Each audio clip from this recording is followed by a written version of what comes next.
Hey, this is Mike Matthews from muscleforlife.com, just recording another Muscle for Life podcast.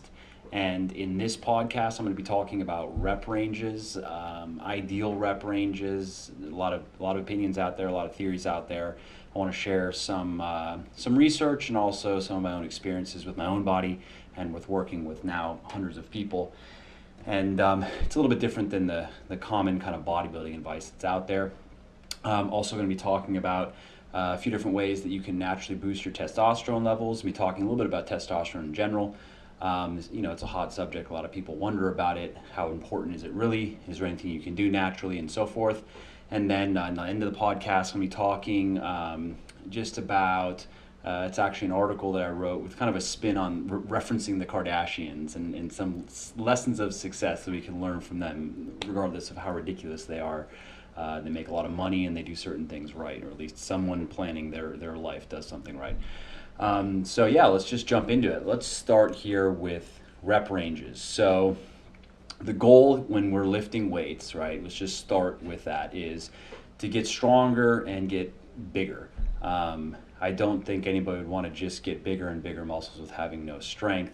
And you see that a fair amount of, you actually see that sometimes with like some of the big bodybuilders. Like I remember seeing a video of Jay Cutler struggling to rep 405 on deads for I think he got maybe 8 reps, but was struggling. I mean, that's ridiculous though for a guy his size. I mean, I can get 8 reps with 405, or I could probably get 6 to 8 if I'm like all warmed up and whatever. And I weigh 190 pounds, like give me a break. So the question then is, what is the best way to train rep-wise to build muscle and get stronger? And are those things, there seems to be a spectrum there. Like on one end, you have pure strength training, which doesn't necessarily make you bigger. And on the other end, is there a type of training that, this kind of hypertrophy, 10 to 12 reps standard type recommendation that's supposed to get you bigger or be most effective for getting you bigger, but not necessarily for getting you stronger? So how does that actually play out? I'm going to be linking an article as usual. This will be kind of a normal thing for, if you're listening to this podcast, there's also, I shoot these as videos and put them on my YouTube channel. So that's what I'm talking about when I say I'm going to be linking articles. But I'm going to link an article that I wrote on this in the description below. So if you do want to go dive into this and review the research that I'm basing, what I'm about to say on, feel free to do that. But I'm not going to bog this down with referring to different studies and researchers and whatever. I'm just going to kind of talk about it and explain how it works, and then you can go review the science behind what I'm talking about by checking out the article. So the first thing to understand about muscles, that there are different types of muscle fibers. There are 3 main divisions. There's type 1 muscle fibers, there are what are called type 2A muscle fibers, and type 2X muscle fibers. Type 1 are what are known as slow twitch. You've probably heard of that.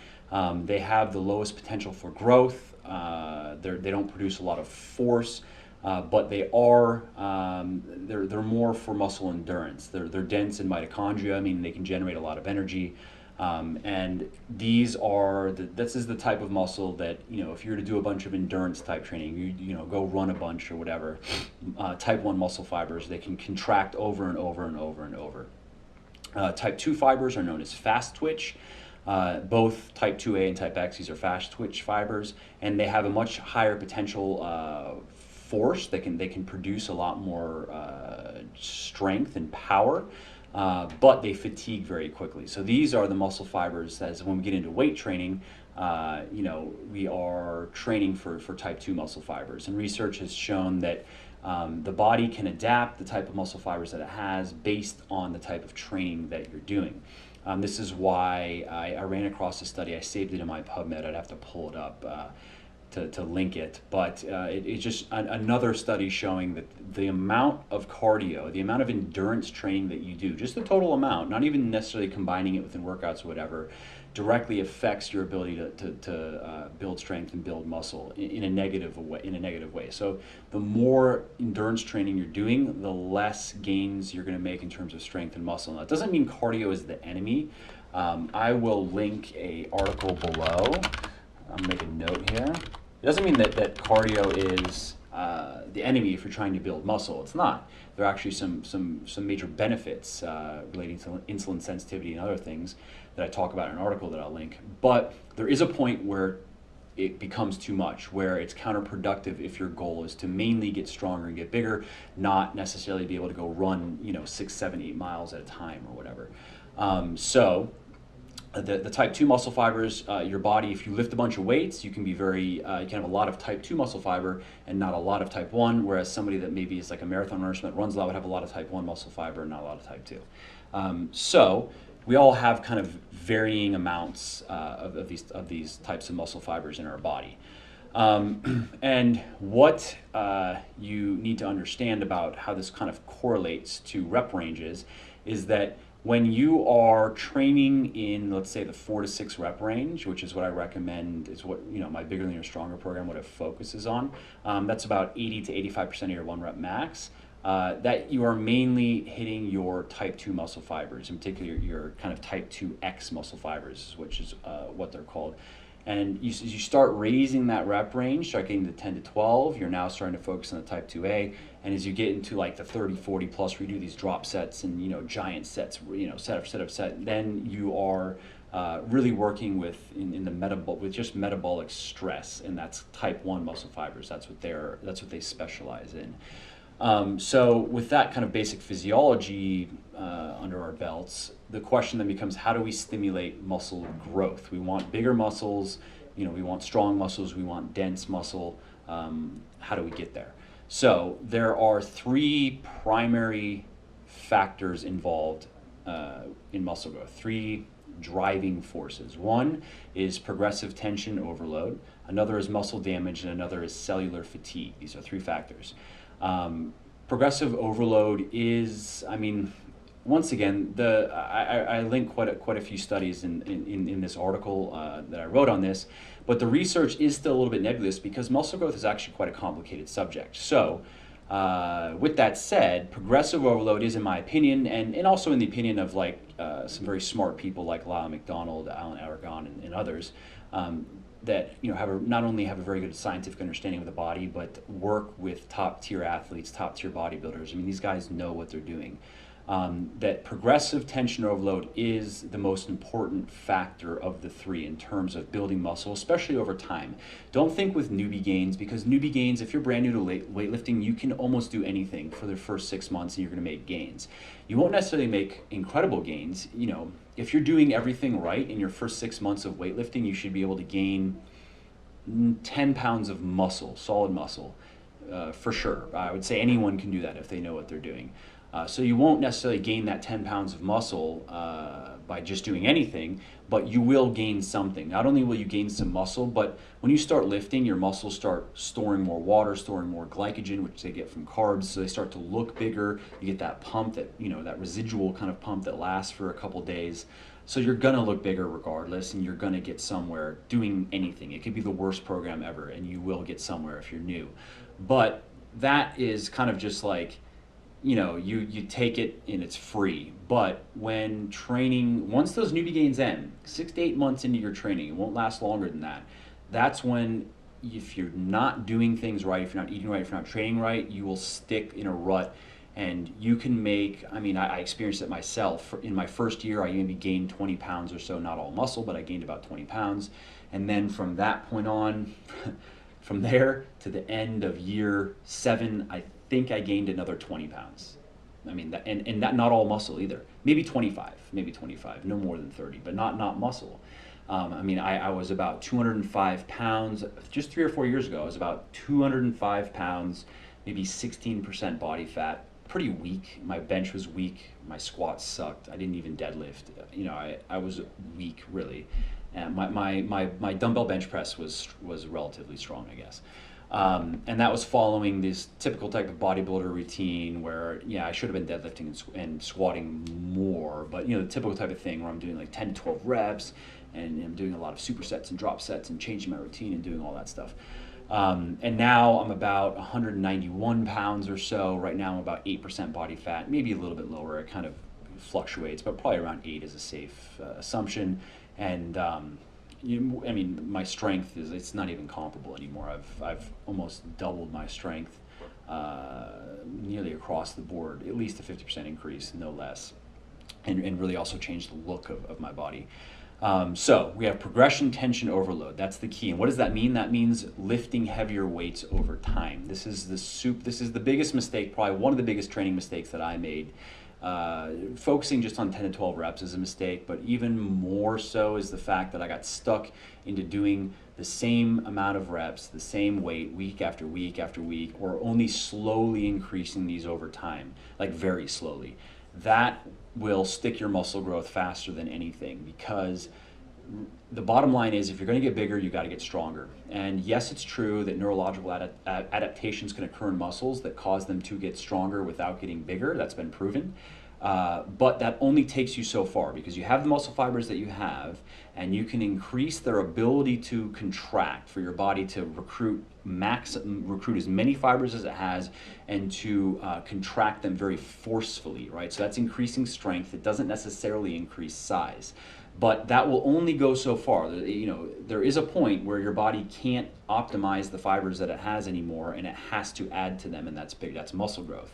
So, I mean, I can guarantee you, no matter what program you're doing, if you start a program, you know, and then a year later you're not significantly stronger, you're not going to make good gains. Like, that is a very accurate or a very reliable way to judge how effective a program is are you getting stronger? And by getting stronger, I mean, can you lift heavier and heavier weights for those given rep ranges over time? So you start a program benching, 225 for 5.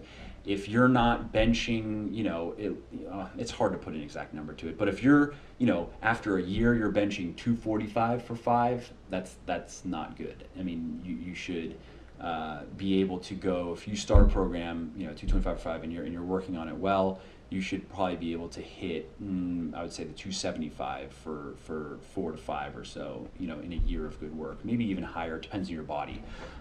My flat bench, for instance, has always been a weak point, probably because I have long arms, and I don't know why. It's weird. My incline, actually relatively strong.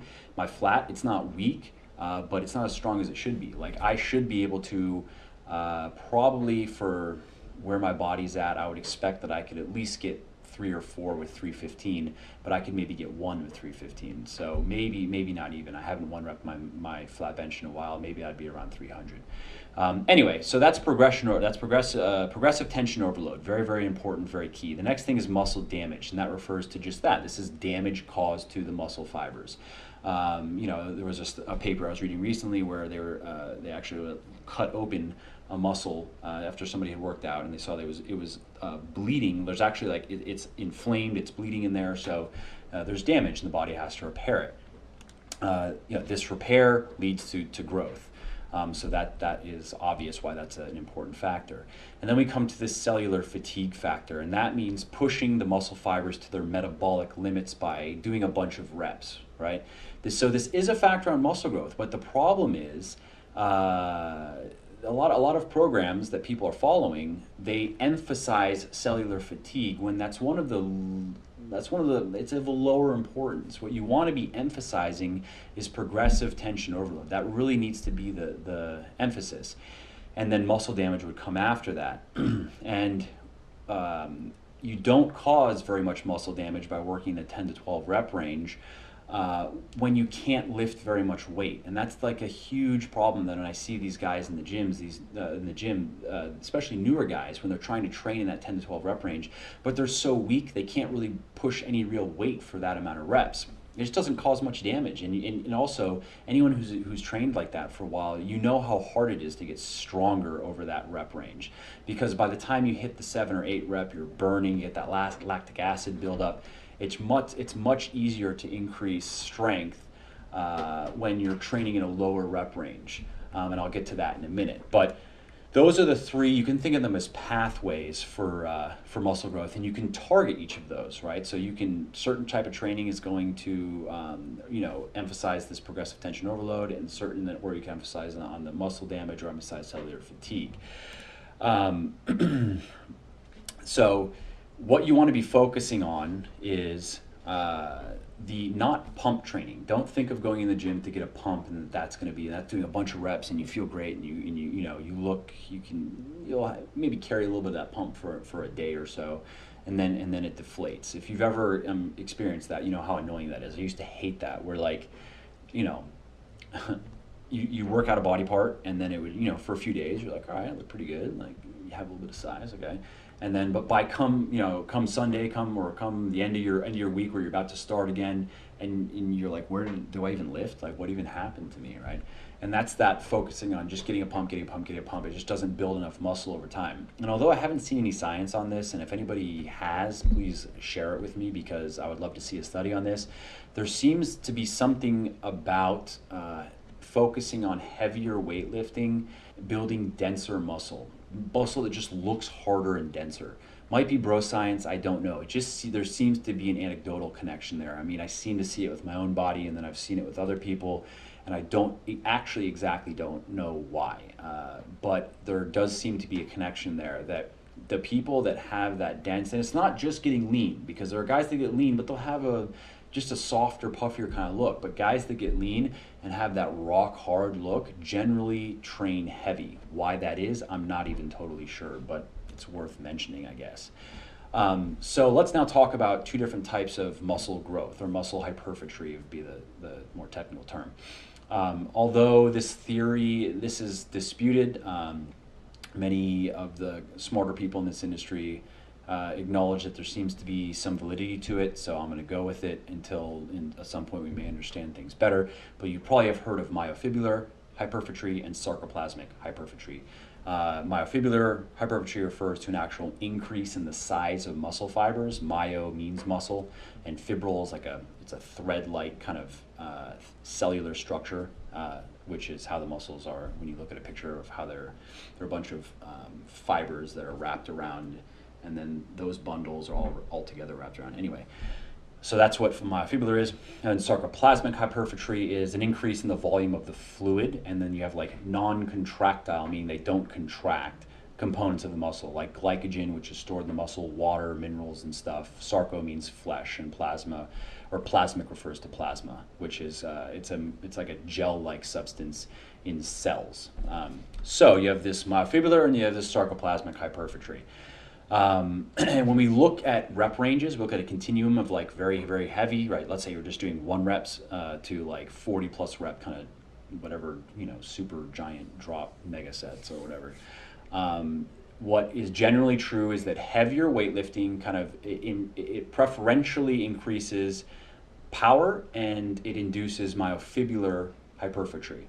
But I say preferentially because it's not exclusive. It doesn't it's not that there's no sarcoplasmic involved, but it's preferentially inducing myofibular, whereas lighter weightlifting preferentially increases muscle endurance and induces sarcoplasmic, which is that pump, which, I mean, you do a bunch of reps in a set, and if you do that over time, your muscles, they'll actually be able to hold more fluid, so they can look bigger. But there's also something to be said for this, where you see a lot of these guys in the gym that just, if they're not on drugs, because drugs changes everything. If you're on enough drugs, you can go in the gym and just get a pump and sitting there for 3 hours, just getting pumps, doing a bunch of sets, and you will grow, like, period. But that's completely different. When you're natural, it does not work like that. This what I was just kind of explaining, researchers, there's at least one paper, I reference it in this article. They call it the strength endurance continuum. So on one end of this continuum, or this spectrum, you have pure strength training, and on the other end you have just pure sarcoplasmic type training. So as I said, heavier weightlifting does induce some sarcoplasmic, and lighter weightlifting does induce some myofibular, but they do have their what they preferentially induce. So this is what we want to go for is, and this is speaking from my experience with my own body, and speaking from my experience now training with hundreds and hundreds of people.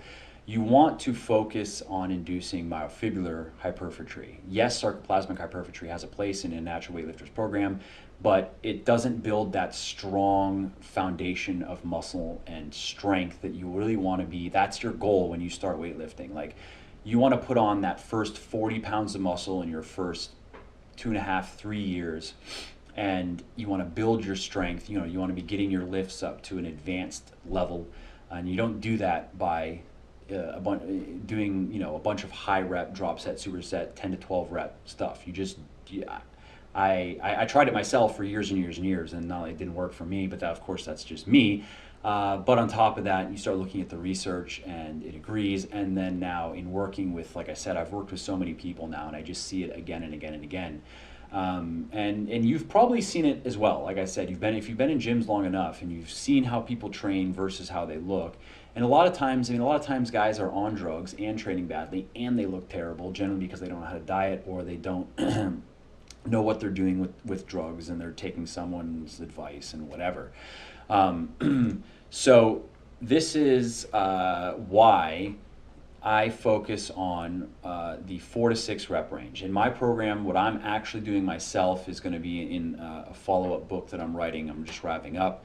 To Bigger, Leaner, Stronger. It's in a periodized version of the Bigger, Leaner, Stronger program. Bigger, Leaner, Stronger has you pound 4 to 6 reps, that rep range, 80 to 85% of your 1 rep max, and you're performing mainly compound lifts. And that is, you'll see it in other programs too, starting strength. You'll see it in 5x5, even in 5-3-1 has some similar, like their big but boring Jim Wendler's is a similar type of approach. Although I think he does 10, 12 or 8 to 10 rep on the extra work. But that 5-3-1 approach, you're working with similar types of weights. And if you want to see the change in my body from going from 8 years of the typical hypertrophy, 10 to 12 rep, and even doing, like I said, I didn't deadlift, so take that into account, and I neglected my legs. I didn't not train them at all, but I didn't train them with a lot of intensity. But I hit my upper body, wanted to have the beach body kind of thing, and I was and did all the exercises you're supposed to do for the upper body, except for deadlifts, 10 to 12 reps, and supersets, drop sets, giant sets, all the magazine workouts, all that stuff. And then I switched at about the 8-year mark, give or take, to just focusing on 4 to 6 reps, totally changing my exercise setup, changing my workout volume. My workout volume was much too high in the past, which is also a downside to most traditional 10 to 12 rep programs, is you're going to be doing a lot of sets in a workout. You're going to be doing, no less than 15, probably 20, 25 sets. And that alone is just overtraining, period. Unless you're on drugs, that's overtraining. And that's an easy way, if a guy's big and lean and strong, I know I've said this before, and he's sitting in the gym for hours doing 25 sets, he's on drugs, period. So yeah, you can go to the article if you want to see the change in my body, and I think you're going to be pretty surprised. Like, yeah, I'm leaner now, and I'm leaner in the pictures you're going to see, but it's the amount of development that I got in just 3 years, 3.5 years, is pretty staggering, especially considering the fact that I started out with 8 years of weightlifting under my belt. I wasn't a newbie. These aren't newbie gains. These are, 8 years of training, and I was disciplined. I didn't miss. Sometimes I'd be out of town. I'd used to travel around and stuff, and so I'd go have fun for a few weeks. But when I was back in the gym. So it's it's interesting to see. If you're listening to this podcast, you can go to my website and search for Hypertrophy, which is just hyper and then trophy. You combine those words. Hypertrophy is how it's pronounced. Search for that, and you'll find the article, and you'll see. You'll also see my pictures. So it's about 2.5, maybe 3 years or so of progress. I don't remember exactly. I have to look at the timestamps, but give or take, that's what it is. So this is really the kind of the power of a proper weightlifting program when you see these pictures. And once again, a proper weightlifting program is one that focuses on that 80 to 85% of your 1 rep max. I didn't actually get to finish what I was saying on the program I'm doing. So what I'm doing is, I'm doing what's called a periodized program, which means it combines rep ranges into one workout. And I don't recommend this for beginners, and I'll explain why in a second. I recommend if you're relatively new to weightlifting, or if you haven't spent at least a year or a year and a half just hitting heavy compound lifts and getting your squats, your bench press, your overhead press or military press, your deadlift, if you haven't built these up to an advanced level, if you can't 1 rep, at least I would say probably about 1.3, 1.4 your body weight on the bench, If you can't get at least one with one rep with one times your body weight on the overhead or military press, if you can't get one rep on the deadlift with 2 times your body weight, and if you can't get one rep with 2 times on the squat, or maybe 1.75 times on the squat, then you want to be focusing on just heavy weightlifting, heavy compound, build that strength up. But once you build that foundation of strength, then you can actually benefit from these other rep ranges. Then higher rep ranges actually become useful, because not only do you get some cellular fatigue, you get some of that, you get to stimulate that pathway, that muscle growth pathway. You also can then actually start causing some muscle damage, which is another growth pathway. And it is even possible to progressively overload, of course, in that rep range. But when you start out and you're weak, you just can't. It just does not work nearly as well as when you get stronger. So my program, what I'm doing right now is I start my workout, I do a warm-up, and I start with very heavy weight, 2 to 3 reps, and I do 2 sets of 2 to 3 rep. So, if today was back for me, so I was doing 2 to 3 rep deadlifts to start, just 2 sets of that. And then I'm doing 6 sets of 4 to 6 rep. So I move on to today, it was barbell rows and it was T-bar rows, 4 to 6 rep. Heavy, and with all rep ranges, when I get to the top of that rep range, when I get one set of the top of that rep range, I'm adding weight. So if I deadlift weight for 3 reps, then I actually add 2.5. So it's possible, it depends on your body. I might be able to actually add 5s on either side and then bump me down to 2. I probably could do that, but 2.5s is definitely safe. Like if I add 5 pounds, I'll usually lose about a rep. I can add 10, and if I'm like maybe super pumped, then I might be able to only lose 1 rep. And then so if I hit 6 on my 4 to 6, I'm adding 10 pounds total. That bumps me down to about 4 reps. And I'm working with my weight every week. My goal is just to beat my last week's reps by, if I get 1 more rep, I'm happy. Like really, if I deadlift, if I'm deadlifting 415 and I get, I did 2 reps last week and I did 3 reps this week or whatever. My strength is kind of messed up because I had a flu a couple weeks ago, so I don't even, I'm trying to build back up to, I think my last when I was strong, I was deading maybe 435 for if I could get 3, but then I got sick and whatever. But the point is, if I get 3 reps, then I'm adding a little bit of weight and I'm happy. Like, great. Next week I'm going to be starting 5 pounds heavier. And if I then move to my barbell rows and I get 1 more rep than I did the previous week, that's great. And generally how my body works, this seems to be how people progress, is I will get, like, if I'm going to be moving up that week, if my body, if it's there, then I'll see it in my first exercise, and I'll see it probably in my second exercise, and then my third exercise and fourth exercise will usually be the same as the previous week. That's fine. I'm not looking, at this point, realistically speaking, I'm only going to be gaining a few pounds of muscle a year. It's my strength does go up, but it's not, it's a slow, progressive type of thing, and I know that. So I'm doing my 6 sets of 4 to 6, and then I'm ending my workout with 2 sets of 8 to 10 rep. And so then I hit each of these pathways where, I get a lot of progressive overload. I get a very, very good amount of muscle damage coming from the very heavy and then the moderate, the 4 to 6 rep. And then I get some of that cellular fatigue with my 8 to 10 rep. So that's how, and my total workout sets are about 60 to 70 or so. Which is also an important point when you're natural. You can only train, and in this next book I'll be going into the science of periodization and referring to different studies and so forth. But training frequency is another subject. I'll probably talk about it in one of these podcasts. And like the ideal rep range kind of debate, there are a lot of theories on it, a lot of ideas. But the bottom line is, you can only do so many reps if you're training with the right intensity, which is focusing on this heavy weightlifting. You can only do so many reps every week or every 5 days, and your body needs that rest. As much as I could train back today, and I could train shoulders tomorrow, and I could train back again. I could feel like come Thursday, my back is not. I don't really get sore at all these days. So. Sure, I could go train back again. I could feel that way, but I would overtrain myself fairly quickly because I'm doing that 60 to 70 reps. in my back workout. If I were to do half that and I wanted to then go train back again a few days later and do the other half, that works. And I've done those types of programs and they work, but I have not found them to work any better than training a muscle group once every 5 to 7 days. And you're not blasting it, you're not hitting it with, that's where the 1 a week type of split has gotten a bit of a bad name because there are a lot of bad 1 a week programs out there that have you go do 150 reps. Yeah, that's terrible. Like that, you're not, as a natural weightlifter, you have no business doing 150 reps in a workout, period, at all, like ever.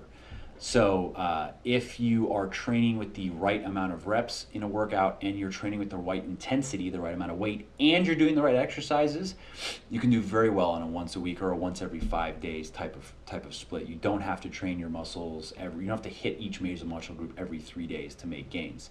I mean, I'm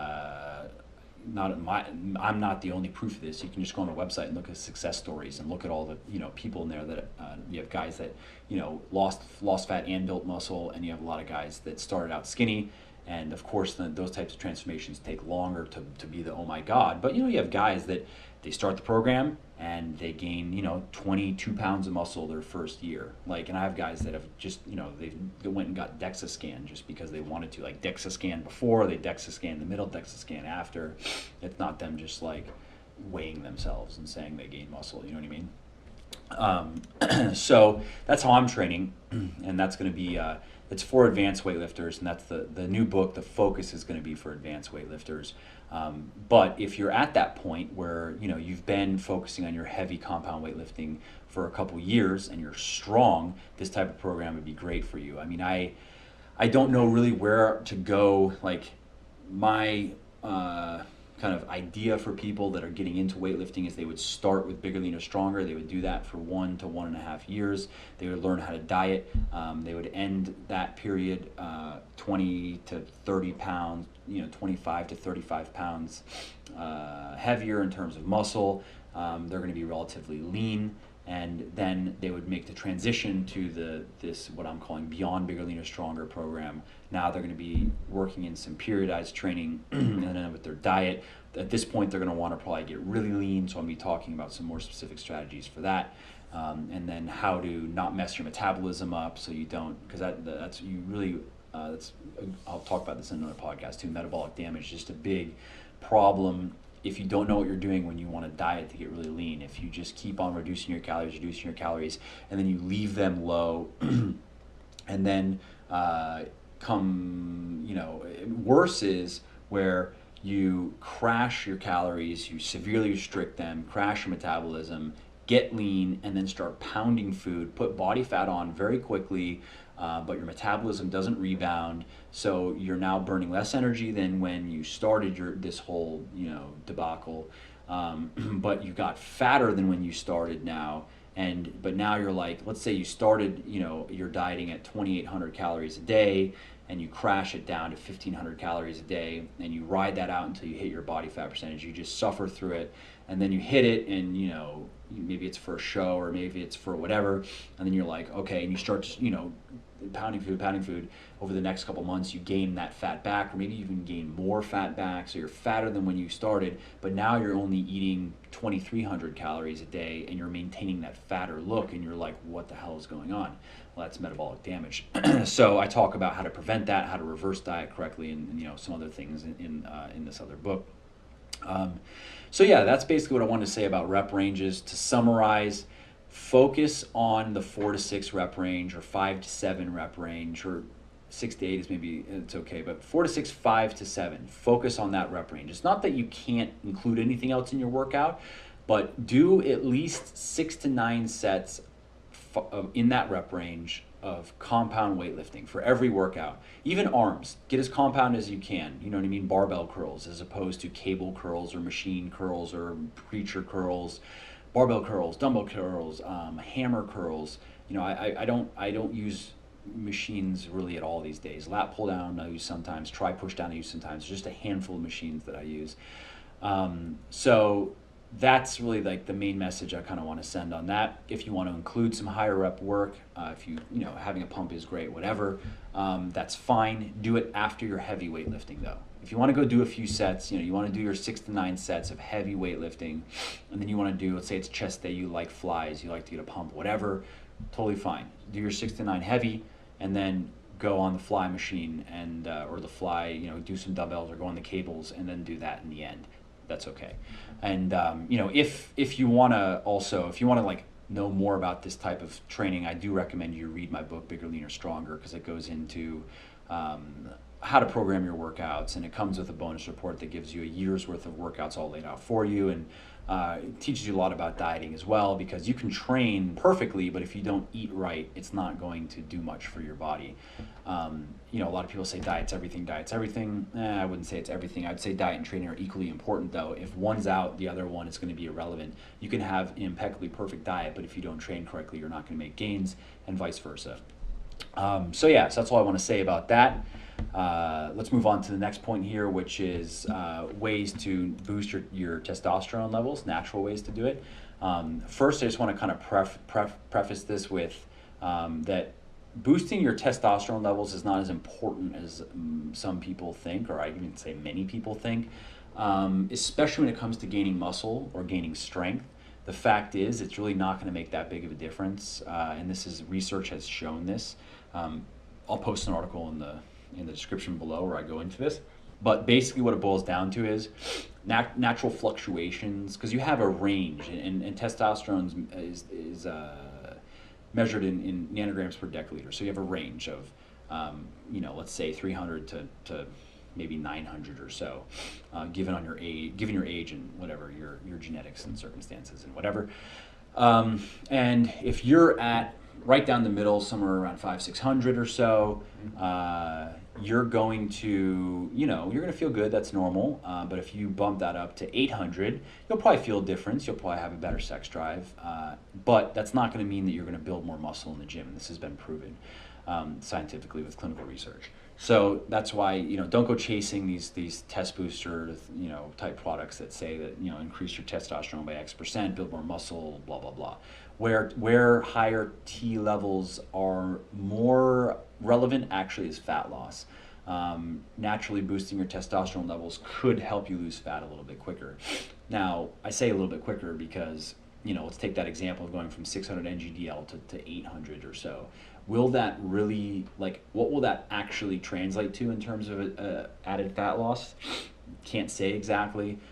It'll be something, but it won't necessarily, like, that's a you know, 33% increase in T, but are you going to burn 33% more fat or burn it 33% quicker? Probably not. So just know that boosting T is not super important unless you're like bottomed out low. If you could take it from 200 NGDL to 900 NGDL, yes, absolutely. It's going to be a huge difference in the gym. You know, you're going to build more muscle. You're going to feel 1,000 times better. Like, that will matter. But most people are not. You have to really kind of mess your body up to wind up at 200 NGDL. Or you have to be very old and not have taken care of your body.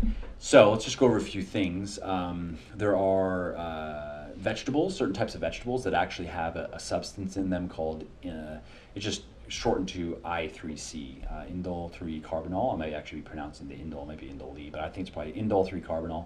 And research has shown that it can just positively alter estrogen metabolism in men, so it can lower estrogen levels. So that ratio of T to estrogen matters. So, you know, in the study, they showed that 500 milligrams of this I3C per day reduced the bad estrogen by about 50%. So this is found in cruciferous vegetables like bok choy, broccoli. This is why broccoli is kind of like a staple in the bodybuilding world, because you can get this I3C from it. You can also buy it as a supplement. I don't know if it's really worth buying as a supplement, to be honest. But if you like broccoli, bok choy, Brussels sprouts, cabbage, cauliflower, kale, kohlrabi, mustard, rutabaga, and turnip are good sources of it. Me personally, broccoli's okay. It depends how I prepare it. If I do it in a stir fry, I like it. Brussels sprouts, same thing. Depends how I prepare it. Cauliflower I like a lot. I eat a lot of cauliflower, not necessarily for this reason, but also, you know, it has a lot of other vitamins and nutrients and such. Kale, I like kale a lot. So you have some pretty good choices there. And if you worked, the idea with these natural strategies is that they can give you a compounding effect if you combine them all together. If you just added a serving of broccoli a day, it's not going to do much. But if you add a couple servings of these types of vegetables a day, and you do these other strategies, they all could add up to something that would actually be noticeable.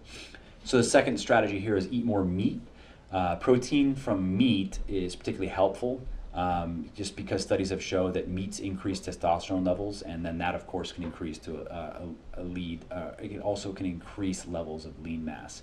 Meat in particular is interesting research, and I've looked into why is that exactly, and researchers, from what I could see, they have theories, they have hunches, but they're not even exactly sure, but the research is there.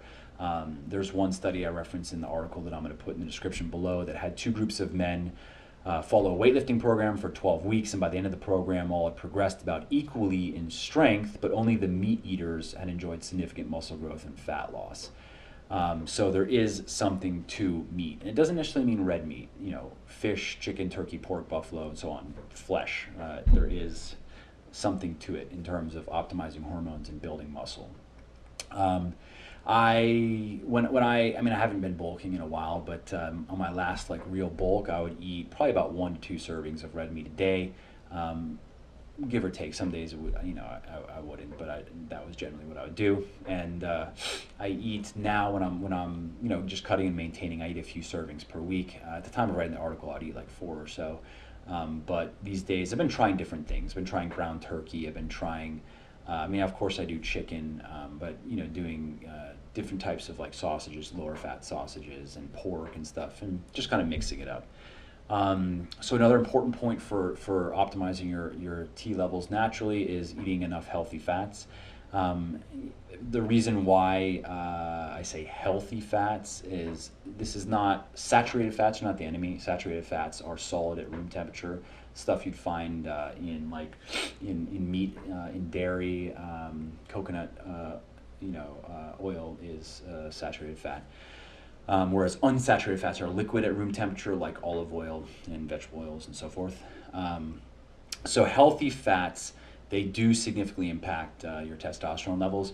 And I want to address something quickly here that it just comes up, which is a higher fat diet the way to go? It's because it'll be out there that if you want to build muscle and strength, you need to be getting at least 40% of your daily calories from fats.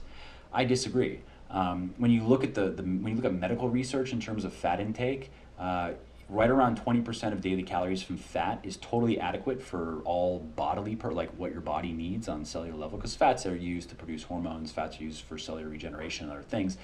And when you start getting under 15%, now you're getting into a low fat where you wouldn't want to maintain that for long periods of time. But if you're sticking around 20%, your body's getting what it needs. And what you're losing when you start going, because fat is very dense, it's 9 calories per gram. So if you're going to be getting 40 to 50% of your daily calories from fats, and of course you're going to need to be high protein if you're lifting weights, you're going to need to you'll never want to go below 0.8 grams per pound. Research has shown that especially when you're cutting, there are definitely benefits to higher, upwards of 1.2 grams per pound, which is I recommend when you cut.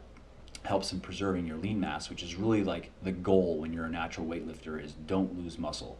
Lose fat, don't lose muscle. But when you start loading the fats, it doesn't leave much room for carbs, and carbs are awesome when you're lifting, especially when you're lifting heavy weight, which is an anaerobic activity, right? You want carbs in your diet, and when you're cutting, you want carbs. It helps you preserve your strength in the gym. It gives you energy, and also even when you're bulking, you want carbs not only for the same reasons. When you have a lot of carbs in you, you're strong, you feel it. Your muscles are full of glycogen, they're ready to go. But also research has shown that insulin, it's not an anabolic hormone like some people claim it is. It doesn't stimulate muscle growth, but it is muscle preserving. So when you're bulking and you want a maximally anabolic environment in your body, higher insulin levels actually, blood glucose levels, blood plasma insulin levels actually are beneficial There's some interesting research on this, which I actually can link below, that just talks about the importance of carbs in building muscle. So when you're eating high fat, you just can't eat that many carbs. And I've tried high fat diets. I'm not just like speaking in theories. I've tried everything myself. And what I found with high fat dieting is lower energy in the gym, and then just lower energy in period, especially when I'm cutting. And what are you gaining when you go high fat? Why do people say do this 40%, 50%? They'll usually cite, there are 1 or 2 studies that showed that anabolic hormones were higher in men when they compared very low fat, low, like, medium, like around lowish, like 20-ish%, like what I'm talking about, versus high. They showed that the high fat, the 40-45%, their anabolic hormone levels were higher. Okay, you go, oh, well, I guess I should just do high fat. But no, why? What do you, like, we got to think back to, what are you getting from that? Like, okay, you increase your T by 20% naturally. You go from 700 NGDL to 850. You might feel that. You might have a little bit more sex drive. You might notice it, but is it going to do anything for you in the gym? No, it won't. You're not going to build more muscle. You're not going to build more strength. But instead of doing that, if you went with 20%, if you reduced that 20% of daily calories from fats and shifted those to carbs, that you're going to feel in the gym. I guarantee you. You're going to notice that big time, especially if you're timing it, like if you're eating, a good, nice carb meal before you work out, 30 to 50 grams or so. And not just that, but when your overall carb intake is higher and that glycogen is in your muscles, you feel that. So I think you actually gain a lot more by having a closer to a 40-40-20 split. 40% of your daily, and of course this depends on total calorie intake. As you add more calories, your protein doesn't have to be that high, but if you're cutting somewhere around 40% of protein, 40% of daily calories from protein, 40% from carbs, 20% from fats. And when you're bulking, what happens is you start stealing from protein, because your protein doesn't really need to be higher than 1 gram per pound when you're bulking, and you leave your fats around 20 to 30%, and you just start adding carbs, because they fuel your training. So eat enough healthy fats, and by enough, I mean between 20 and 25% of your daily calories from fat is plenty. And you can have saturated fats, you can have unsaturated fats, you can have the fats that are in eggs. Don't worry, it's not going to blow up your cholesterol. It's been totally debunked. But what you don't want is trans fats. Trans fats are really bad. Trans fats are horrible for the body. They just basically break you. Like if you had 5 grams of fat, that's nothing. That's a piece of pepper jack cheese, a slice. It's half an ounce of normal cheese. 5 grams of trans fat every day, you have that over the course of a few months, you will feel terrible. You will break your body. It's amazing how bad this stuff is. This is like the one fat that is just recommended to just minimize your intake to as close to zero as you can bring it, basically. It's a type of saturated fat, but it's modified. And it gives foods longer shelf lives. So what you'll find it in is a lot of like cheap packaged foods, like popcorn, yogurt, peanut butter, frozen foods like frozen pizza, packaged pastries, cakes. Fried foods are often fried in trans fats, margarine's trans fat, and so forth. So you want to stay away from that, like boxed cereals and stuff like that. Trans fats can actually really cause a lot of metabolic problems as well. So the next strategy here is to just chill out. When your body's stressed, it produces cortisol, and it's a catabolic hormone, meaning that it breaks down both muscle and fat tissue. But cortisol can interfere with testosterone production.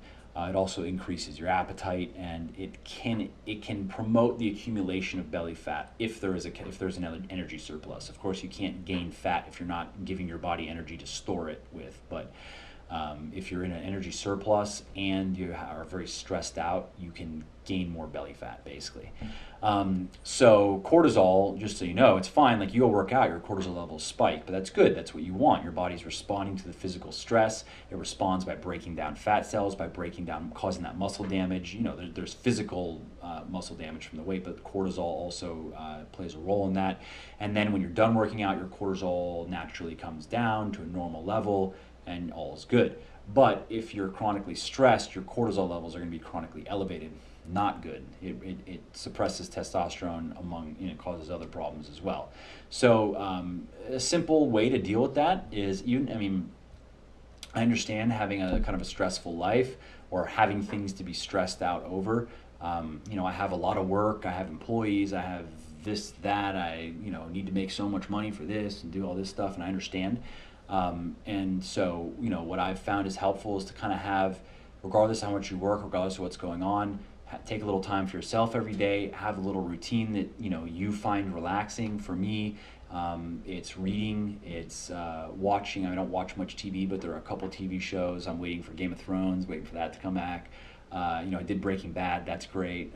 House of Cards I'm waiting for. So, I like to chill out, and I'll do a bit of reading, and then sometimes I'll watch a little bit of a show, but for you, it could be anything. I like to listen to music, also calming, relaxing music. Like, I listen to a lot of classical music when I'm working, just because, I don't know, I just like it. It chills me out. And also at night, same thing. It just like puts me in the mood to just be relaxed. So have your own routine, take a bath, whatever, and that can help. Another point here is get enough sleep. This is very important. Once again, I know it's very easy to steal from sleep, because especially when you're busy and you have a lot of things that you want to do, it's annoying to have to go be unconscious for 8 hours. I understand that. But cutting from sleep over time, it becomes a problem. Research has shown that not sleeping enough, it reduces testosterone levels. In the study that I referenced in this article, they had young healthy men, and they were restricted to 5 hours of sleep per night. So that's not a lot of sleep. Like, I wouldn't be able to function well on 5 hours every night. But just by doing this for, I believe it was for 10 days or so, their testosterone levels, their daytime, free T levels were decreased by 10 to 15%. So, that alone is not a huge deal, as you know, like going down by 10%, okay, fine. But it compounds, these things can compound negatively when you have not enough sleep, which also can mess with your cortisol levels in itself. You have stress, so that messes with it. You're not eating enough fats. If you're not doing all these things, you can actually quite dramatically decrease your T levels. And then when you fix them, you can actually quite dramatically increase them. So another strategy here is to have more sex. Simple, good, fun, great. It's not only is the relaxation point of it, but research has shown that just regular sex increases testosterone levels. So girls, it's your duty for the health of your men. And then one final thing that's not in the article that I just want to mention is, in terms of supplements, stay away from test boosters. The only supplement, it's supplement, it's amino acid called D-aspartic acid that has some science behind it, and I've used it, and I've noticed an increase, what would seem like an increase in testosterone, in that my energy levels increased, my sleep was better, my sex drive was a little bit higher. So I did notice that.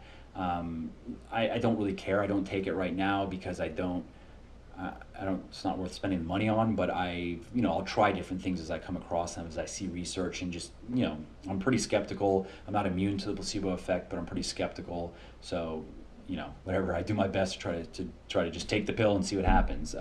So D-aspartic acid is potentially worth using if, you're dealing with a real low T issue. But also, just know that deficiencies in certain vitamins and minerals can actually quite dramatically depress your natural T levels. If you're deficient in vitamin D, if you're deficient in zinc, if you're deficient in vitamin C, calcium, magnesium. So these are also things to look at.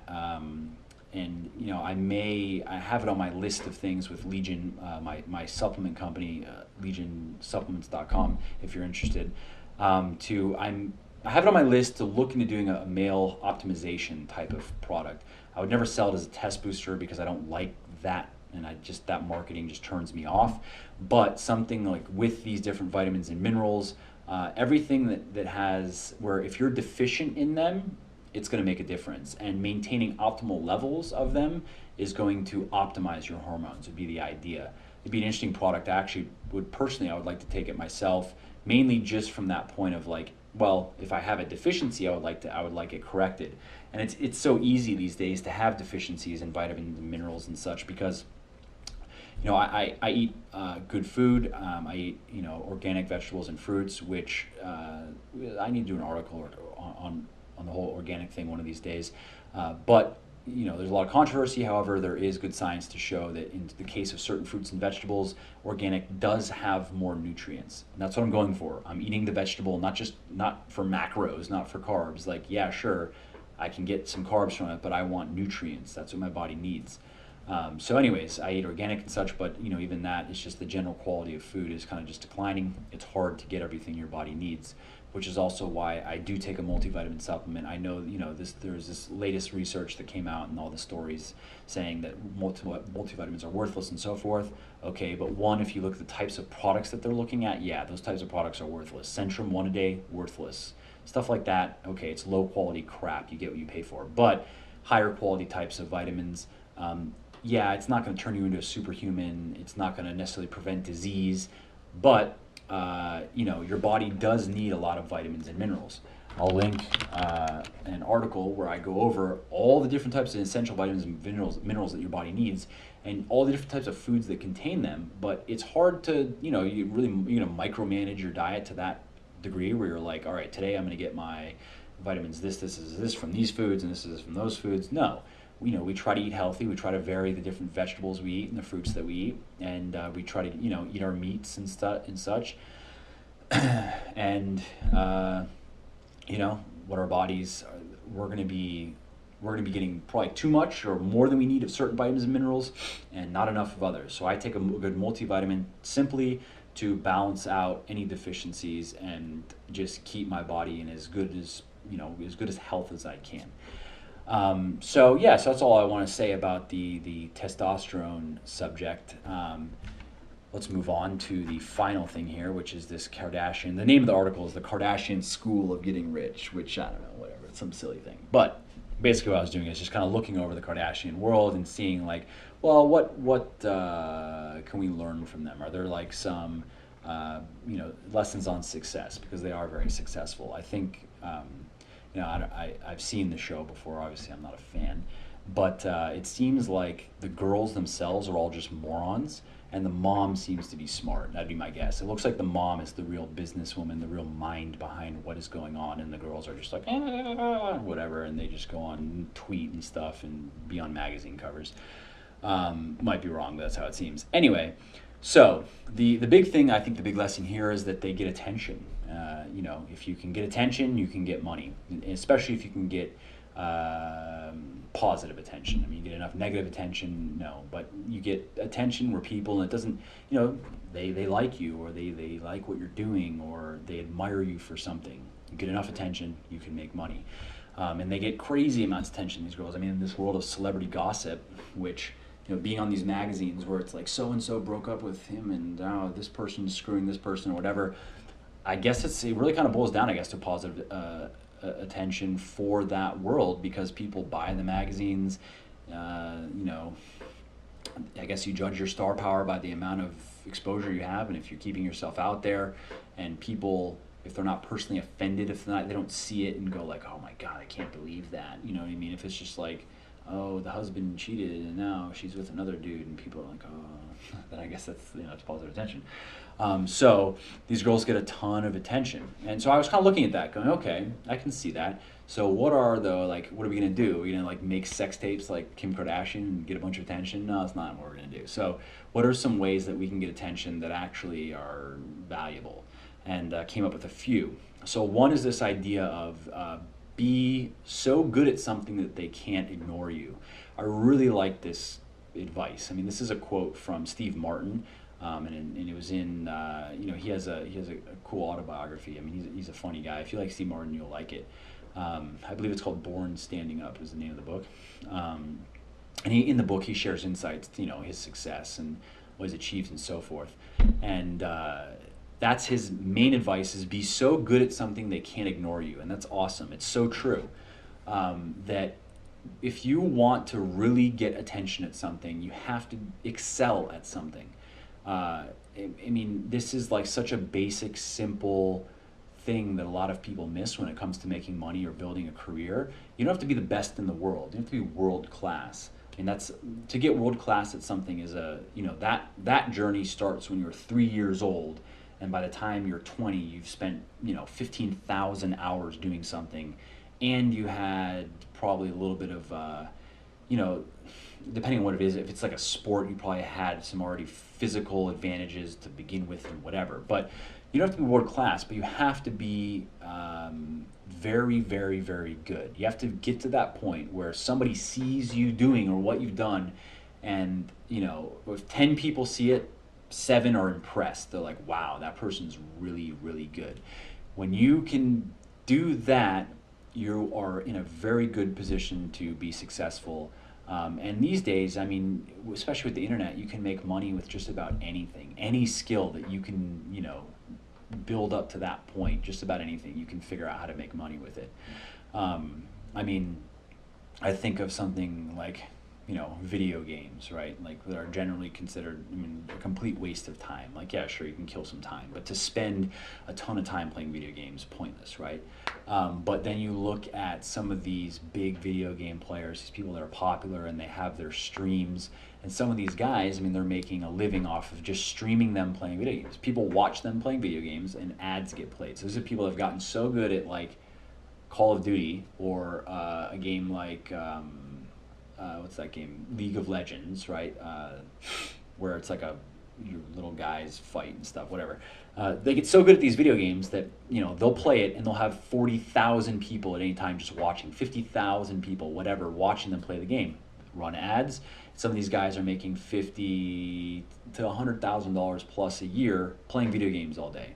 Just an example, like, they got so good that people couldn't ignore that how good they were at this game, and figured out a simple way to monetize it.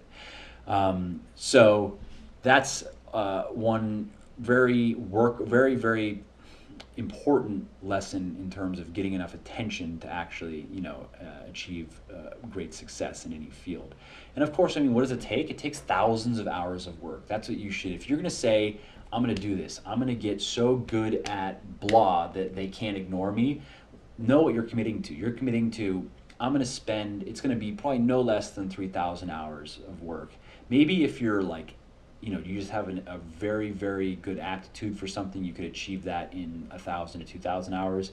But think 3,000 to 5,000 hours probably to get really, really, really professional, really proficient at something. And if you just think with that, and that might be like, oh, that seems, I don't want to look at that. No, if you just like go, okay, what does that break down to? All right, so if I just worked on it for 3 hours a day, every day, it's 1,000 hours a year. If I do that for 3 years, then I'll be at a point where I'm like so good at something people can't annoy me or can't ignore me. Okay, that's not so bad. 3 years of doing something every day for a few hours. At least when I think about that, I go, I can do that. I do that with writing. I'm writing. I write on different stuff, but I'm writing every day. I'm writing at least 1,000, 2,000 words. It's not 3 hours, but I've done whatever. I've been writing all kinds of stuff for many years now, and I wouldn't say that I'm incredible at writing, but I'm good enough at writing where I've gotten good enough now where it gets a lot of attention. So applies to anything. So the next little attention grabbing method here is to do something cool.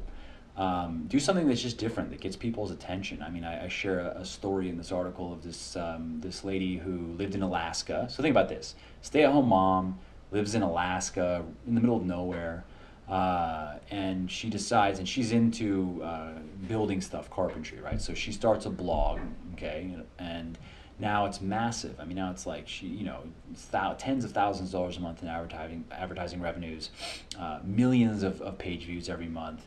And what did she do? She just started sharing plans of how to build stuff. Now she has, thousands of plans, like ready to build plans, with step-by-step visuals, all shared for free. She may actually be doing some sort of monthly membership thing. If she's not, she should. But and she wasn't married to the CEO of Lowe's or anything like that. She was just some woman. That's what she liked to do. Started putting it on the internet, and that was her passion. And then she found out there were a lot of other people that are passionate about it, and it exploded.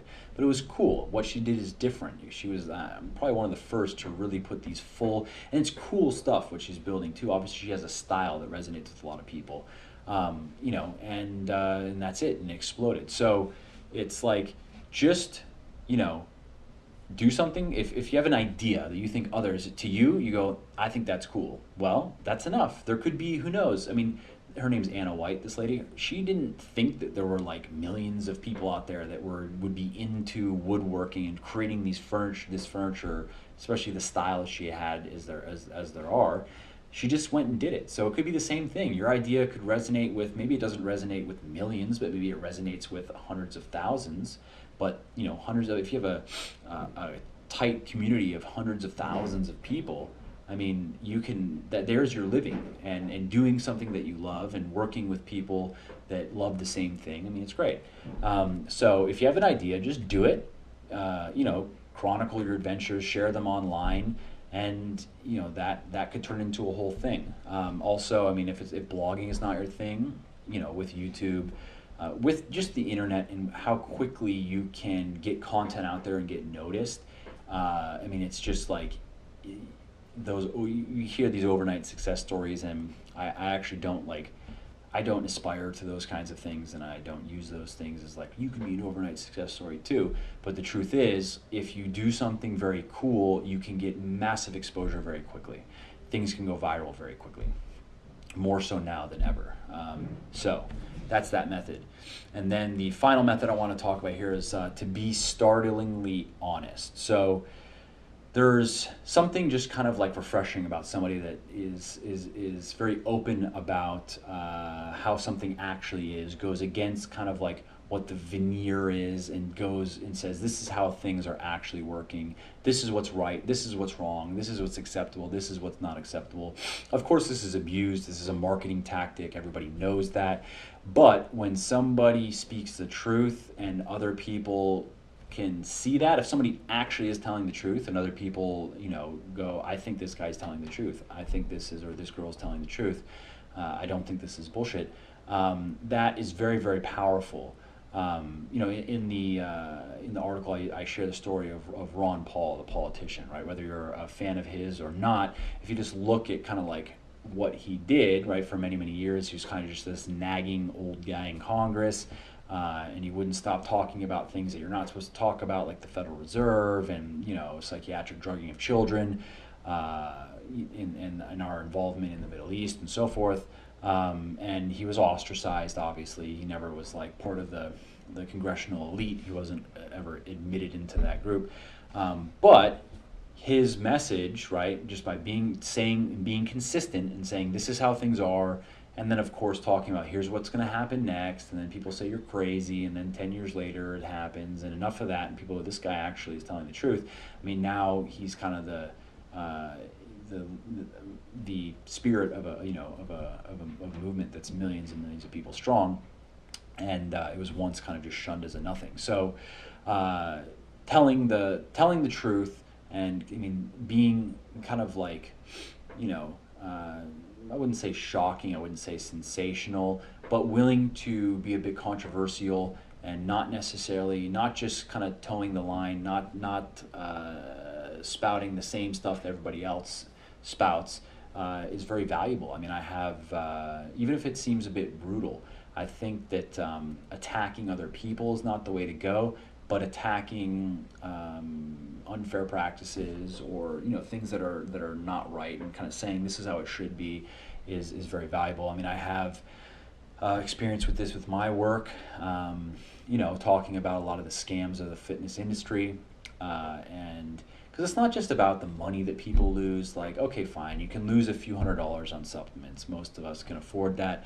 We move on with our lives and we go, well, that those bottles of whatever didn't do anything, no big deal. But it's more about when people make goals to change their body, to get into shape. These goals also usually are tied into other things. They want to.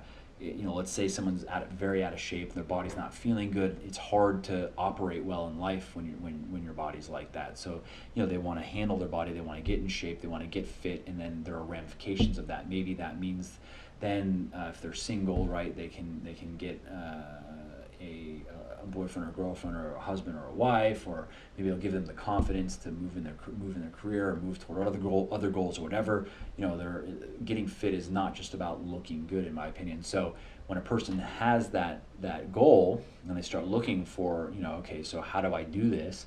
And then they're bombarded with all kinds of crap, and they're told, they have to buy all these different supplements, they have to do these weird different type of programs, they have to starve themselves, they have to do all this crap that doesn't work, or it only works in the short term, and then they just can't be sustained.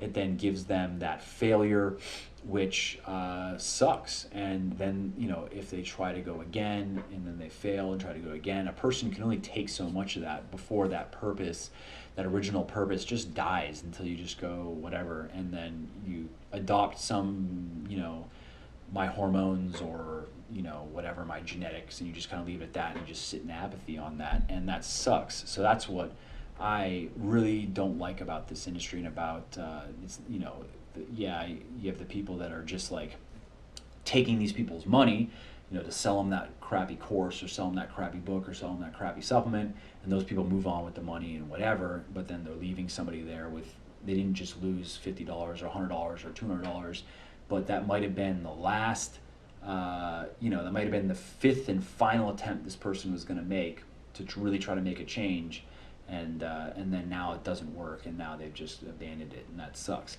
So, I've really kind of stuck with that type of message in all my work, and it's resonated, with people, because I experienced it myself. I mean, that's my story. I wouldn't say I was in apathy on my training, but I was just in boredom. I was just like, wasn't making gains. I'd go to the gym because I'd go with friends, and it was an enjoyable activity, and I did like working out, but I didn't ever think that I would have a great physique. I didn't really think that I'd ever be that strong. I just kind of thought, like, I don't know, I guess I don't have the genetics for it, or I'm not willing to do steroids, so I guess I can never be that way.